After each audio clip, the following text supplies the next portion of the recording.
하나님의 말씀 함께 보시겠습니다. 요한계시록 13장 1절부터 18절까지 말씀입니다.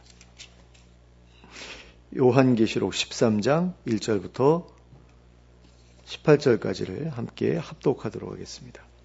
내가 보니 바다에서 한 짐승이 나오는데 뿔이 10이요 머리가 7이라. 그 뿔에는 10 왕관이 있고 그 머리들에는 신성 모독하는 이름들이 있더라. 내가 본 짐승은 표범과 비슷하고 그 발은 곰의 발 같고 그 입은 사자의 입 같은데 용이 자기의 능력과 보좌와 큰 권세를 그에게 주었더라. 그의 머리 하나가 상하여 죽게 된 것 같더니 그 죽게 되었던 상처가 나음에 온 땅이 놀랍게 여겨 짐승을 따르고 용이 짐승에게 권세를 주므로 용에게 경배하며 짐승에게 경배하여 이르되 누가 이 짐승과 같으냐 누가 능히 이와 더불어 싸우리요 하더라. 또 짐승이 과장되고 신성 모독을 말하는 입을 받고 또 42달 동안 일할 권세를 받으니라.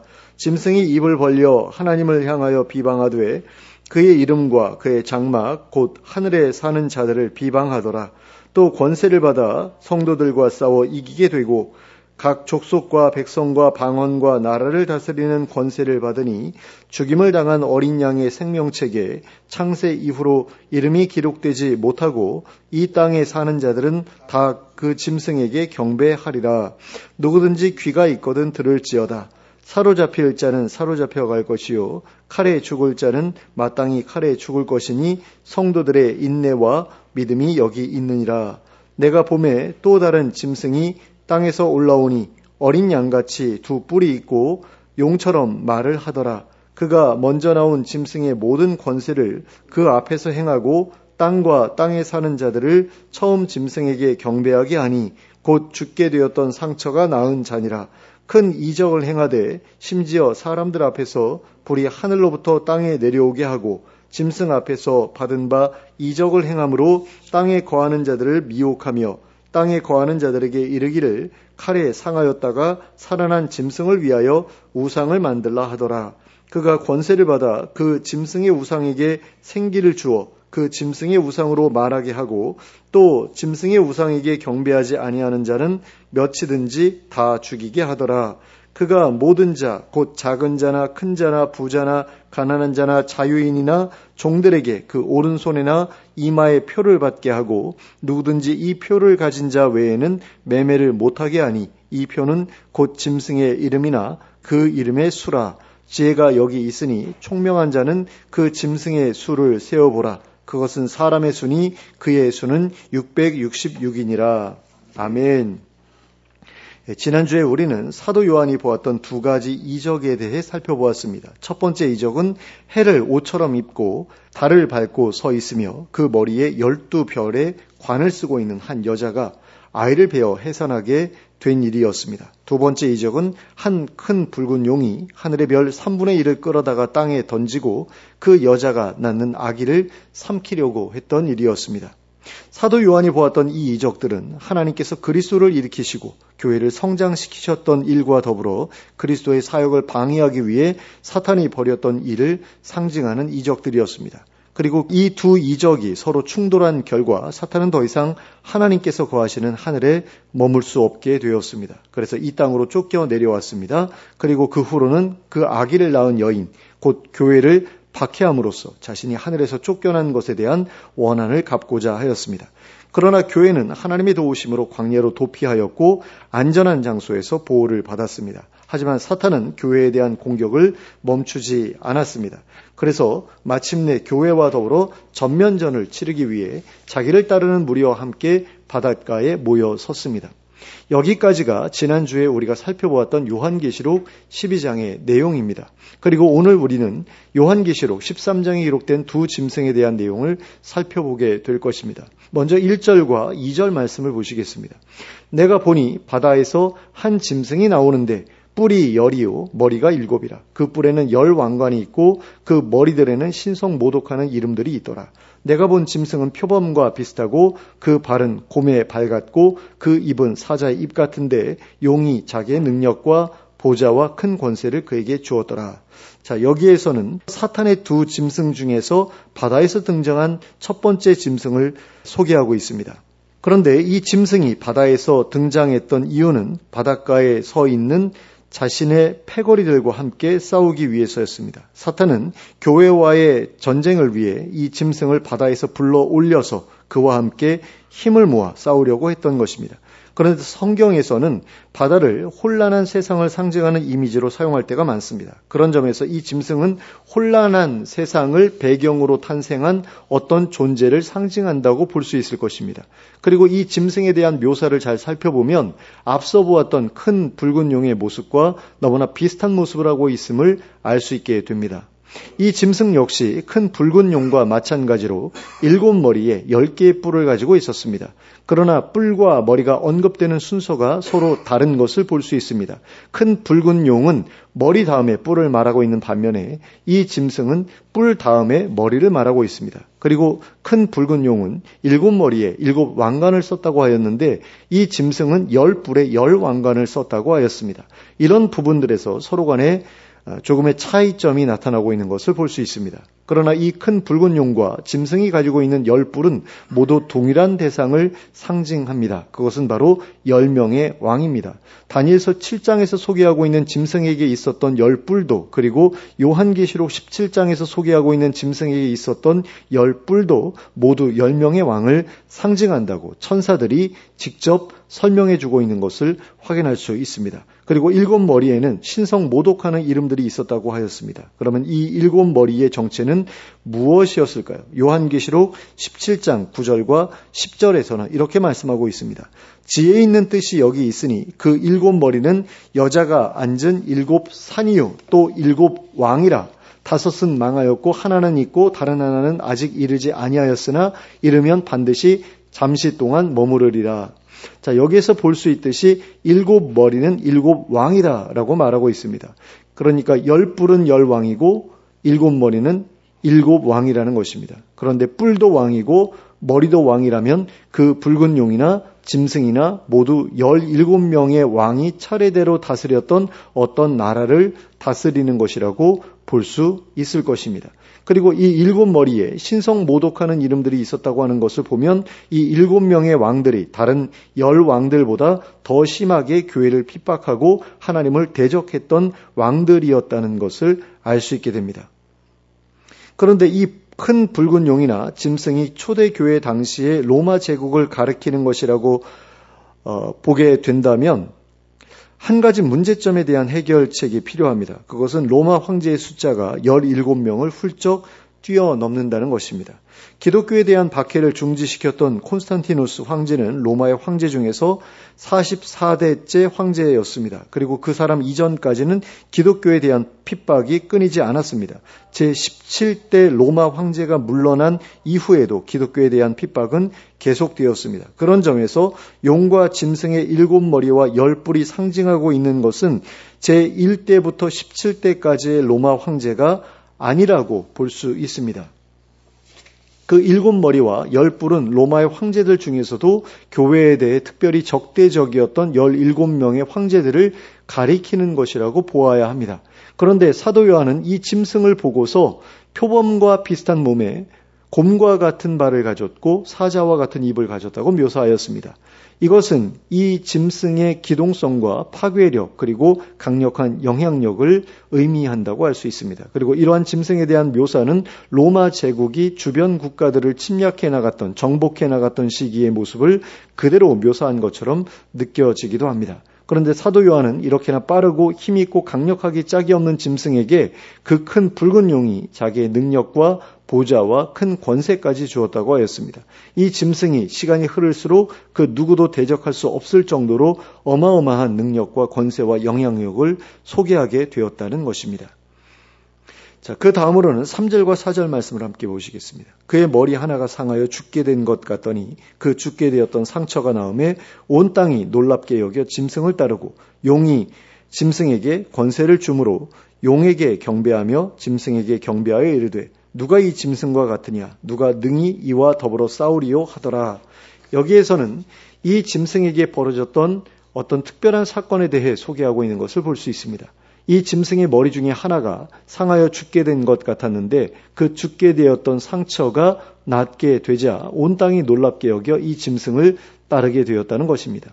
여기서 이 짐승의 머리 중 하나가 상하여 죽게 된 것 같았다가 다시 나았다는 것은 이 짐승의 머리가 예수님의 죽으심과 부활을 그대로 흉내내서 사람들을 미혹했다는 의미라고 할 수 있습니다. 이 짐승의 머리는 그와 같은 사기극으로 온 세상이 자신을 따르도록 만들었던 것입니다. 그리고 큰 붉은 용도 이 짐승의 사기극에 힘을 더해 주었습니다. 큰 붉은 용은 이 짐승에게 권세를 주었고 그 권세를 통해 온 세상을 미혹하게 만들었습니다. 그리하여 온 세상 사람들이 자신과 이 짐승을 대단하게 여기도록 만들었고 자신과 이 짐승을 경배하도록 만들었습니다. 그리고 이 기록을 보면서 우리가 기억해야 할 것은 세상에서 일어나는 기적들이 모두 다 하나님의 기적인 것은 아니라는 것입니다. 짐승의 머리도 예수님께서 죽으셨다가 부활하셨던 것을 그대로 흉내냈다는 사실을 기억해야 한다라는 것입니다.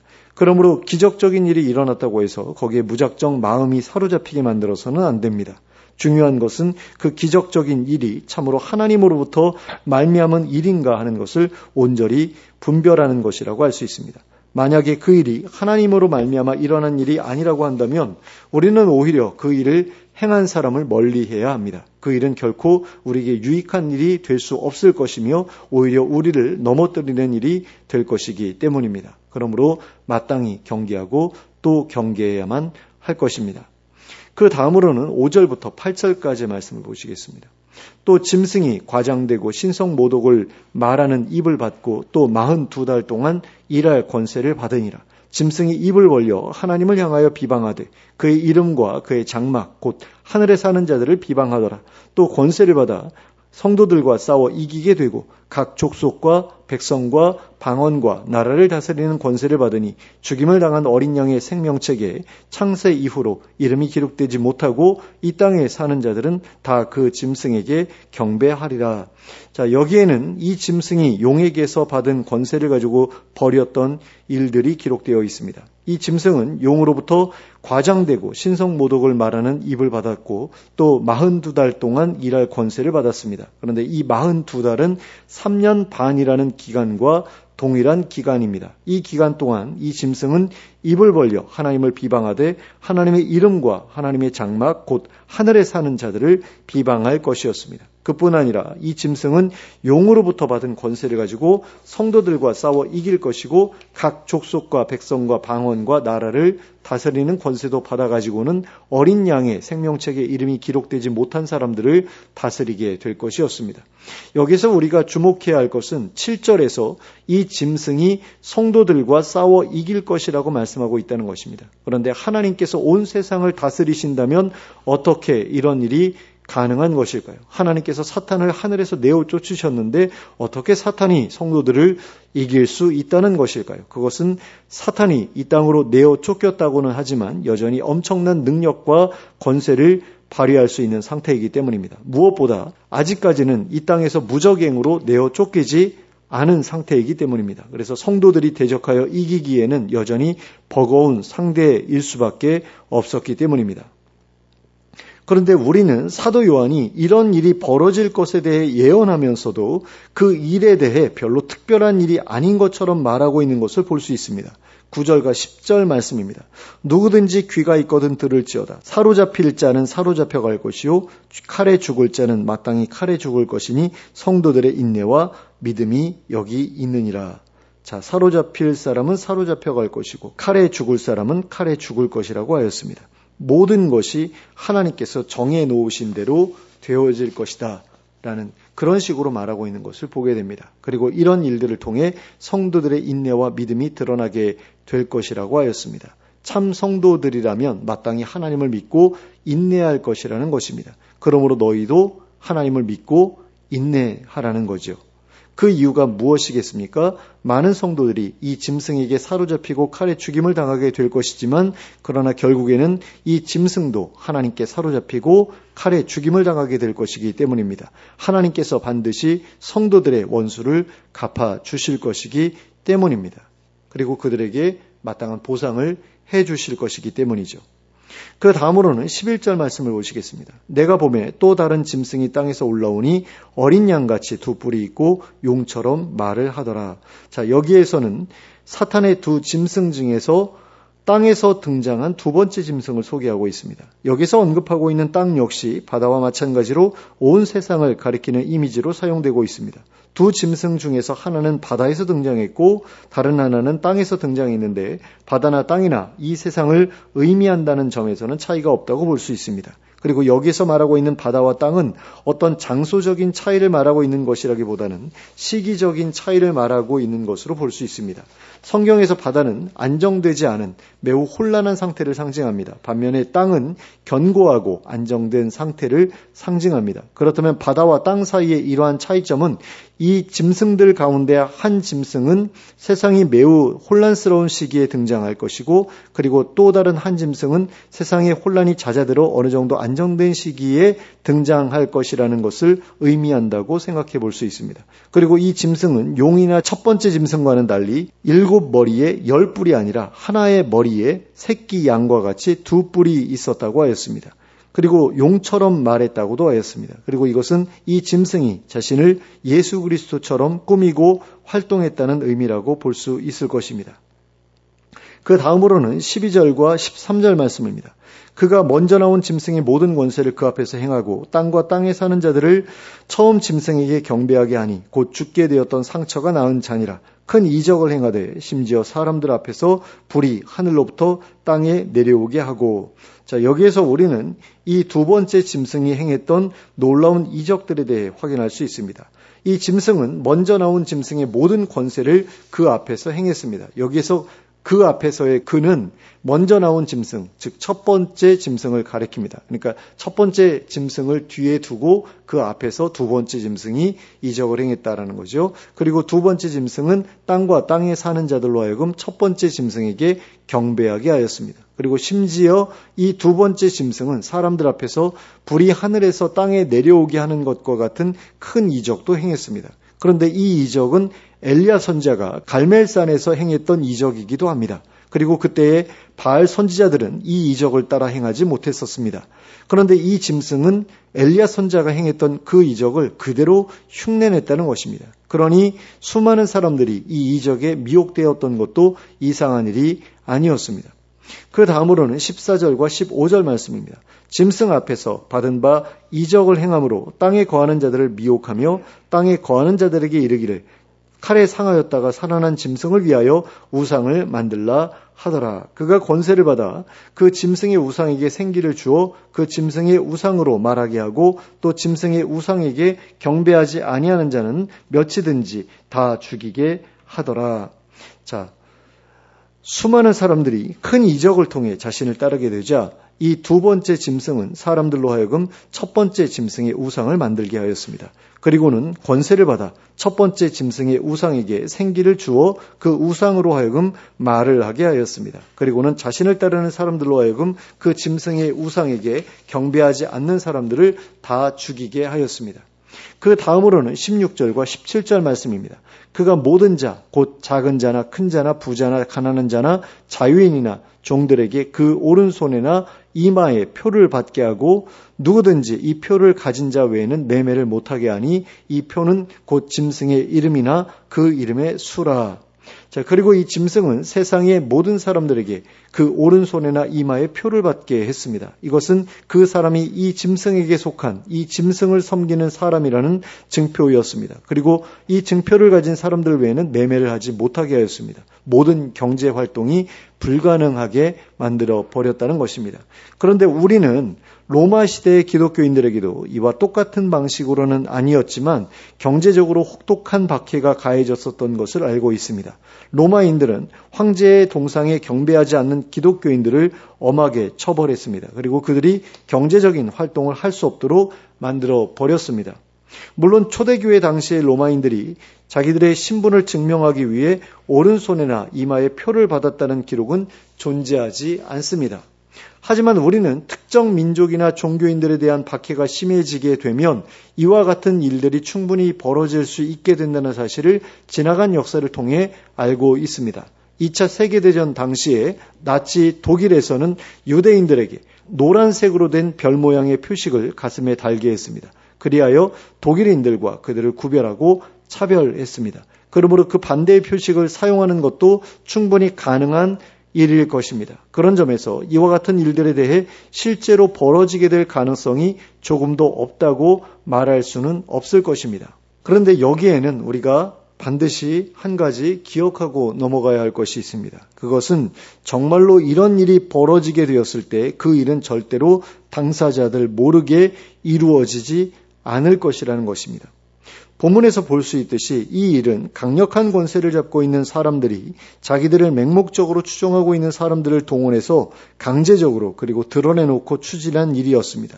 소수의 사람들이 다수의 사람들 몰래 비밀스럽게 진행한 일이 아니었다라는 것입니다. 그런데 우리 주변에 어떤 사람들은 세계적인 어떤 갑부들이 무슨 특별한 칩인가를 만들어서 사람들 몸에 몰래 박아놓고 있는 중이라고 주장합니다. 심지어는 백신 주사를 통해서 그 칩을 주입하고 있는 중이라고 말하는 사람들도 있습니다. 그런데 이건 다 거짓말입니다.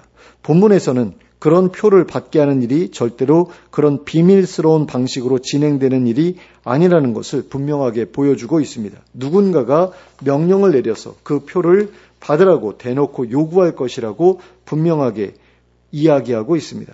그 사람은 강력한 권세를 가지고 있고 절대 다수의 지지를 받고 있기 때문입니다. 그래서 그 일을 사람들 몰래 추진할 필요가 없기 때문입니다. 게다가 앞에서 보았듯이 그 누군가는 우상에게 절하지 않는 사람을 다 잡아 죽이게 할 정도로 힘이 있는 사람입니다. 그리고 그와 같은 학살극이 벌어지는 동시에 그 표를 받게 하는 일이 벌어지고 있는 것을 볼 수 있습니다.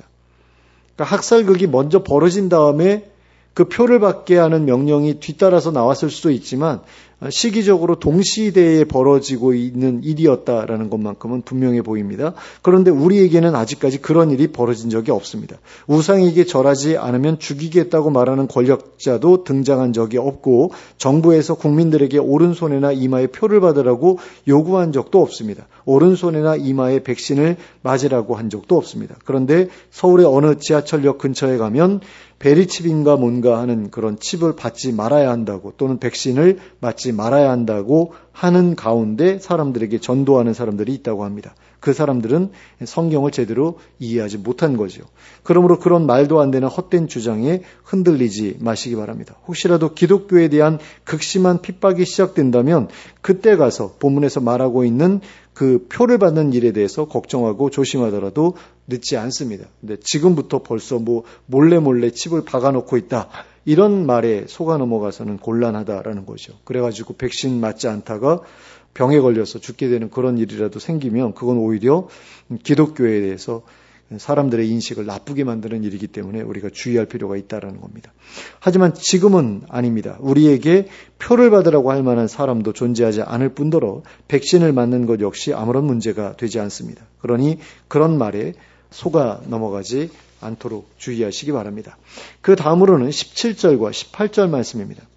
누구든지 이 표를 가진 자 외에는 매매를 못하게 하니 이 표는 곧 짐승의 이름이나 그 짐승의 수라. 지혜가 여기 있으니 총명한 자는 그 짐승의 수를 세어보라. 그것은 사람의 수니 그의 수는 666이니라. 자, 여기에서 사도 요한은 이 표가 짐승의 이름이나 그 이름의 수라고 밝히고 있습니다. 이 표 위에 짐승의 이름 또는 그 이름의 수가 쓰여 있거나 새겨져 있다는 것입니다. 그리고 사도 요한이 말하고 있는 그 이름의 수라는 것은 짐승의 이름을 숫자로 나타냈다는 것을 의미합니다. 그리고 이렇게 문자를 숫자로 바꾸어 가지고 기록하는 방식을 일컬어 게마트리아라고 부른다고 합니다. 아라비아 숫자가 보급되기 전까지는 대부분의 나라에서 숫자를 기록해야 할 때에 자기네 언어의 알파벳에 각각의 숫자를 배정해 두고 숫자를 대신해서 사용했습니다. 그래서 히브리어나 헬라어의 알파벳에도 각각의 알파벳에 해당하는 숫자가 하나씩 배정되어 있습니다. 그리고 어떤 경우에는 하나의 이름에 사용된 알파벳의 숫자 값을 모두 합친 숫자를 가지고 그 이름을 대신해서 사용하기도 했습니다. 이건 이스라엘 사람들만 그런 게 아니라 아라비아 숫자를 사용하지 않았던 그 나라들에서 대부분 이런 식으로 이제 사용했다라는 거죠. 예를 들어 폼페이 유적의 어느 벽에는 나는 545를 사랑한다라는 낙서가 쓰여 있다고 합니다. 그리고 우리는 그 545라는 숫자가 이 낙서를 기록한 사람이 사랑하고 있는 여자의 이름이라는 것을 알 수 있습니다. 이 낙서를 기록한 사람은 그 여자의 이름을 직접적으로 언급하는 것이 부끄러워서 그 여자의 이름을 구성하고 있는 알파벳의 숫자 값을 모두 합친 숫자를 가지고서 그 여자의 이름을 대신해서 기록했던 것입니다. 그러므로 17절에 기록된 그 이름의 수라고 하는 것은 바로 그 짐승의 이름의 숫자 값을 의미하는 것이라고 할 수 있습니다. 그런데 18절에서는 그 숫자가 666이라고 말하고 있습니다. 그리고 그 숫자가 사람의 수, 그러니까 조금 더 자세하게 말하자면 한 사람의 수라고 말하고 있습니다. 이 숫자가 가리키고 있는 특정한 한 사람이 있다라는 것입니다. 그리고 학자들은 이 숫자로 표현된 이름의 주인공을 네로 황제일 것이라고 해석해 왔습니다. 그 이유는 네로 황제의 헬라어 이름을 히브리어로 음역한 뒤에 그 이름의 알파벳에 해당되는 숫자들을 모두 합하면 666이 되기 때문이라는 것입니다. 그렇다고 볼 때 본문에 등장하는 첫 번째 짐승에 1차적으로 상응하는 사람은 네로 황제일 것이라고 말할 수 있을 것입니다. 그런데 요한계시록이 기록된 당시에 네로 황제는 이미 자신의 신하들에 의해 살해된 후였습니다. 하지만 사람들 사이에서는 네로 황제가 아직도 살아있으며 다른 나라로 피신 중이라는 소문이 퍼져 있었습니다. 그리고 그가 그 나라의 도움을 얻어 로마로 쳐들어올 것이라는 소문도 함께 퍼져 있었습니다. 그러나 이것은 소문에 불과한 내용이었을 뿐이지 실제로 일어나지는 않았던 일이었습니다. 하지만 만일 그 당시 사람들이 믿었던 것처럼 네로 황제가 정말로 외국으로 도피한 상태였고 살아서 로마로 돌아오게 되었다라고 한다면 온 세상이 네로 황제에게 동조해서 그의 편을 들게 될 수도 있는 일이었습니다. 사도 요한은 어쩌면 그런 일이 벌어질 가능성을 염두에 두고서 이 내용을 기록했을 수도 있습니다. 그러니까 첫째 짐승이 죽게 되었다가 다시 살아났다라고 얘기를 하잖아요. 그 첫째 짐승의 머리 하나가 죽게 되었다가 살아났다라고 이야기한 그것이 네로 황제가 죽었다라는 소문이 났는데 다시 살아올 수도 있지 않을까, 이런 어떤 생각을 가지고 기록한 것일 수도 있다는 겁니다. 하지만 이것은 사도 요한이 요한계시록을 자기가 생각한 대로 꾸며서 썼다고 전제했을 때의 이야기일 뿐입니다.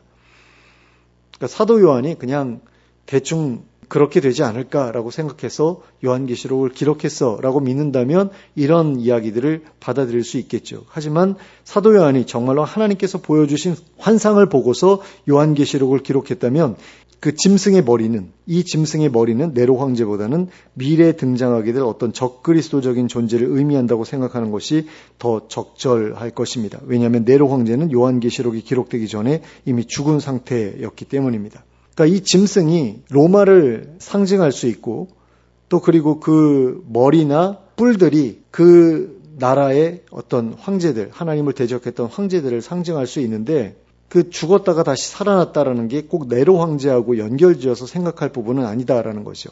하지만 그 머리들이나 뿔들 가운데 하나가 네로 황제였을 가능성도 분명히 없지는 않다라는 것이고 1차적으로는 그렇게 적용할 수 있지만 2차적으로는 먼 미래에 등장하게 될 어떤 적그리스도적인 존재다라고 보는 것이 적절할 수도 있겠다라는 겁니다.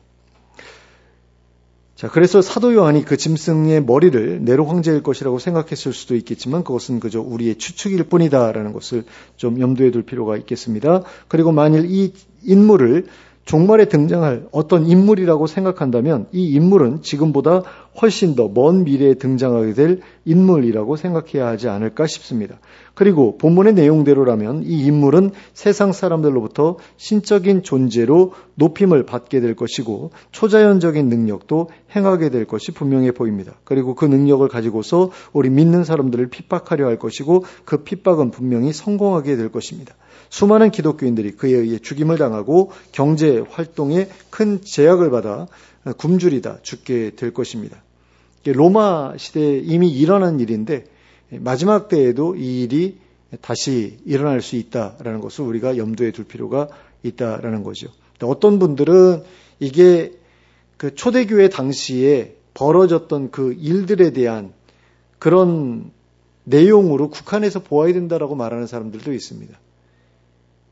그러니까 학자들 가운데 이게 세상의 종말에 대한 그런 내용이 아니라 로마의 어떤 멸망에 대한, 그러니까 하나님의 백성들을, 교회를 핍박하던 그 로마의 멸망에 대한 그런 예언에 국한해서 보는 게 적절하겠다라고 이야기하는 사람들도 있습니다. 이거는 이제 받아들이는 사람들마다 다르게 받아들이겠지만요. 자, 그러나 앞서 살펴본 바와 같이 사도 요한은 본문 10절에서 분명하게 선언하고 있습니다. 사로잡힐 자는 사로잡혀갈 것이요 칼에 죽을 자는 마땅히 칼에 죽을 것이니 성도들의 인내와 믿음이 여기 있느니라.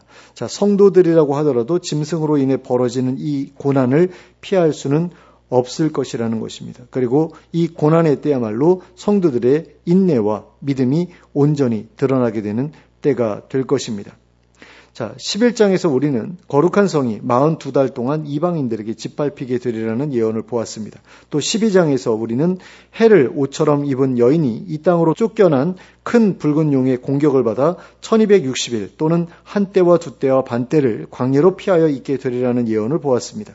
또 13장에서 우리는 짐승이 42달 동안 일할 권세를 받아 성도들과 싸워 이길 것이라는 예언을 보았습니다.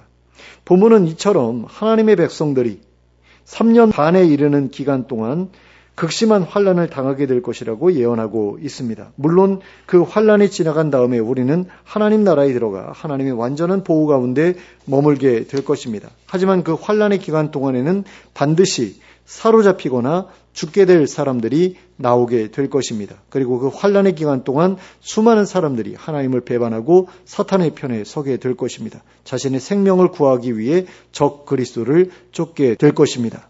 그러나 그것은 결국 자신의 생명을 버리는 일이 될 것입니다. 사탄과 짐승은 반드시 패배하게 될 것이기 때문입니다. 그리고 마침내 불못에 던져지게 될 것이기 때문입니다. 그러므로 하나님께서 반드시 이기실 것이라는 믿음을 포기하지 않는 여러분들이 되시기 바랍니다. 그리고 어떠한 핍박이 찾아오더라도 끝까지 인내하는 여러분들이 되시기 바랍니다. 예수님께서는 끝까지 견디는 자는 구원을 얻을 것이라고 하셨습니다. 이 말씀을 굳게 붙들고 사로잡히는 것이나 칼에 죽는 것까지도 감수하면서 끝까지 하나님과 그리스도의 편에 서기로 결단하는 우리 모두가 될 수 있기를 예수 그리스도의 이름으로 축원합니다. 함께 기도하겠습니다. 사랑과 은혜가 풍성하신 하나님 아버지, 잠시 동안은 사탄이 득세할 수 있을지 몰라도 결국에는 하나님께서 승리하신다는 사실을 믿게 하시고 이 믿음을 가지고 인내하며 살아가는 저희들이 되게 하여 주시옵소서. 혹시라도 믿는 사람들에 대한 극심한 박해가 시작되어 사로잡히거나 칼에 죽게 되는 일이 벌어지게 되더라도 끝까지 하나님과 그리스도의 편에 서는 저희들이 되게 하여 주시옵소서. 예수 그리스도의 이름으로 기도하였습니다. 아멘.